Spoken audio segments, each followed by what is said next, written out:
Okay. We know summer's just around the corner, and everybody can't wait to go to the beach, go swimming, get outdoors for a change. It's been very cold this winter. Some of the things today I'm going to talk about is beauty products. First of all, do you guys know what the average temperature in Arizona is? Hot. 110. The average, and we're talking about the whole year. 100? 90. 90? It's actually 96.53 degrees.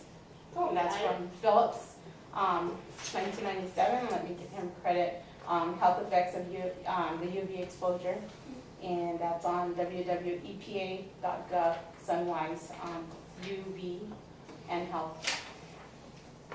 Harmful UV rays are a good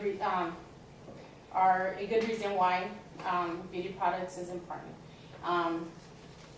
First of all, sunscreen. We want to use sunscreen with the highest SPF, especially here in Arizona.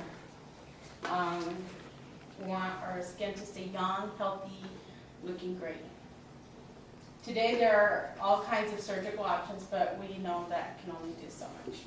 Skin cancer, off of medicinenet.com, talks about sun exposure and sunburn, mostly in areas that are regularly exposed to sunlight and other ultraviolet radiation, and that was retrieved at google.com 2010.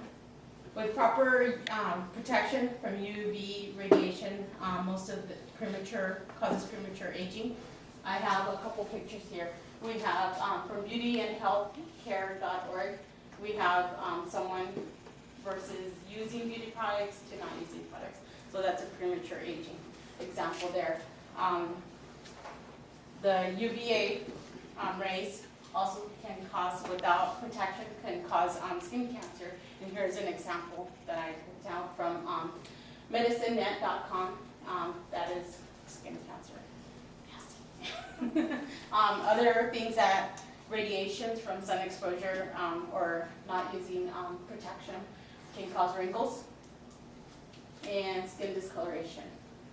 Some of the things I am going to talk about is the pros and cons. We've seen right now the cons and the pros over here on this side versus using beauty products. We have cleansers, eye creams. Serena, here's Mary Kay. You have to tell me later how that works. But microdermabrasion also, it can take away like the first layer of your skin, kind of give you that nice young glow look. Moisturizers, you want to use moisturizers because you want your skin so it's not dry, you don't get wrinkly. Go in here.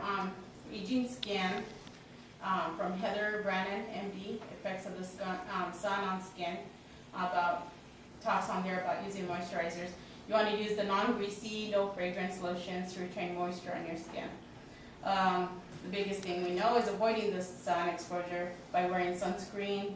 That can reduce your chances of skin cancer. I know on Dr. Oz on News Channel 3, I was watching it right around March 27th, and he was talking about using sunscreen, and the ingredient that's important to look for is a zinc oxide. And the important thing about using the zinc oxide on your SPFs is that it works right away. Versus using sunscreens that don't have it, it can take anywhere from 20 to 30 minutes to actually start working. So when you use anything with the zinc oxide, that actually you put it on, you could go outside and you're being protected. And the other stuff you want to wait 20, 30 minutes to put it on. That was from Mary Kay, you know. Has it on there. I'll give you my number later. There's different beauty samples, products, sunscreens that are good for the skin. Our skin is exposed to different types of pollution, such as smog, smoke, dust, harmful UVA rays. Again, I'm going to talk a lot about that because, of course, we're here in Arizona. All this exposure can lead the skin to wrinkled skin, cancer, blots. We see an example here of blots from ehow.com. We're all, at an age right now that we can actually put things faster. I encourage you all today to start looking in the mirror and start investing in your skin and your health. Read the labels. as we explained a minute ago about using products with the zinc oxide if you're going to be exposed to the sun, so that it works right away. We can't control the climate, but we can protect our skin. People are looking younger and younger with time, and it's how we do it, and what type of beauty products we're using. Let's lather up and cover up. Okay. Couple other things I probably want to talk about is the different eye creams maybe you want to use.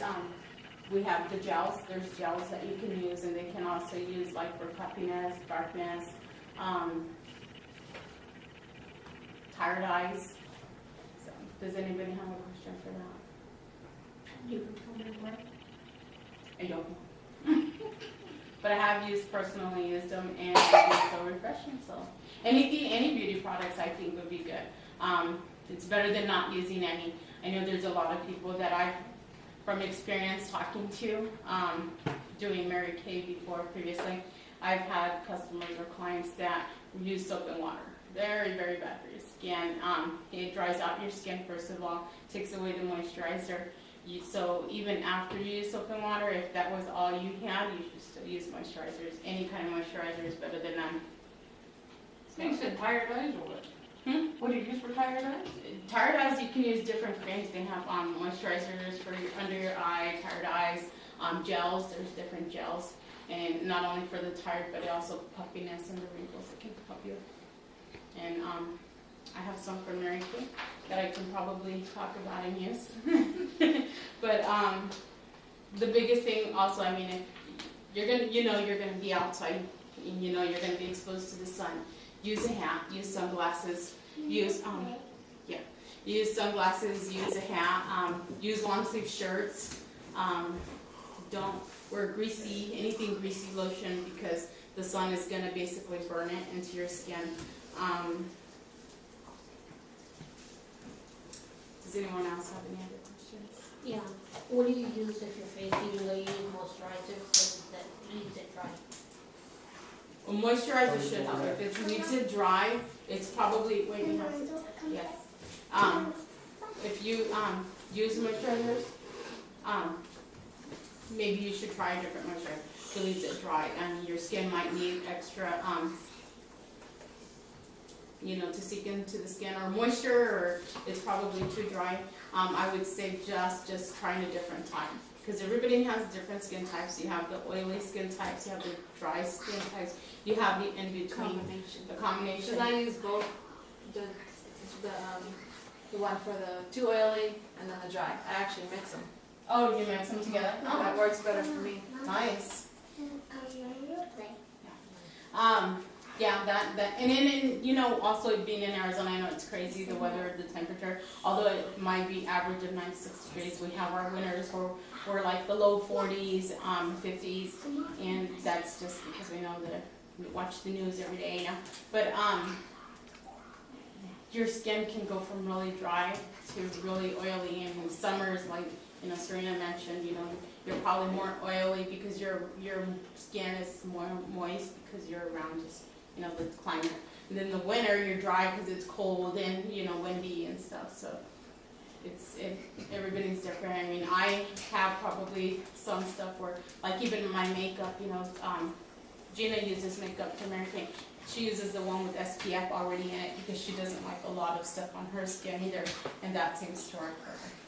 So you just have to find what type of skin type you have, what works better for you, what your needs are. But sunscreen is always very important. If you don't use it in your makeup, use it before your makeup. And again, pressuring the zinc oxide, even if it's not Mary Kay, any zinc oxide, for your skin and for your face. Face is very important too. So, and it'll prevent, like we said again here, sunburn, blotches, wrinkles, skin cancer, most importantly, because skin cancer could go anywhere. And you want to, of course, look young, stay looking young, stay looking good. And we want to have radiant skin, looking young, and using cleansers, moisturizers. Okay, so I have a couple minutes. I can probably take some questions if you guys have some questions.